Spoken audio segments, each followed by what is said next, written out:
સાબર આવાસ ન્યૂઝમાં આપનું સ્વાગત છે।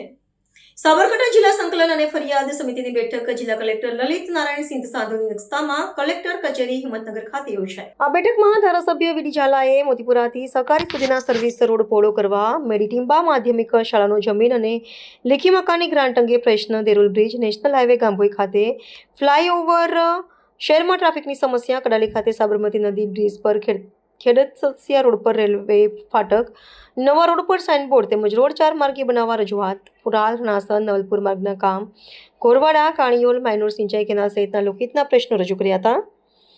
ભાગ 2 માં નિવૃત્ત થતા કર્મચારીઓના પેન્શન કેસ, જમીન રેકોર્ડ, સરકારી કચેરીઓના આંતરિક પ્રશ્નો રજૂ કરાયા હતા। આ સાથે જળસંચય અભિયાન અને વીજ બચાવ અભિયાન અંતર્ગત દરેક અધિકારીઓને પોતપોતાના વિભાગ અને કચેરીઓમાં વીજળી અને પાણી બચાવવા જિલ્લા કલેક્ટરશ્રીએ અપીલ કરી હતી। આ બેઠકમાં જિલ્લા વિકાસ અધિકારી શ્રી હર્ષદ વોરા, નિવાસી અધિક કલેક્ટર સુશ્રી કૃષ્ણા વાઘેલા, ગ્રામ વિકાસ એજન્સી નિયામક શ્રી પાટીદાર, પ્રાંત અધિકારી શ્રી સહિત અન્ય અમલીકરણ અધિકારીઓ ઉપસ્થિત રહ્યા હતા। રિપોર્ટર MD પરમાર, સાબલી। આવા ન્યૂઝ જોવા માટે સાબર આવાઝ YouTube ચેનલને સબસ્ક્રાઇબ કરો અને લાઇક કરો, જેથી હવે પછીના દરેક સમાચાર સબસ્ક્રાઇબ કરેલા હશે તેઓને નવા સમાચારની માહિતી મળી જશે।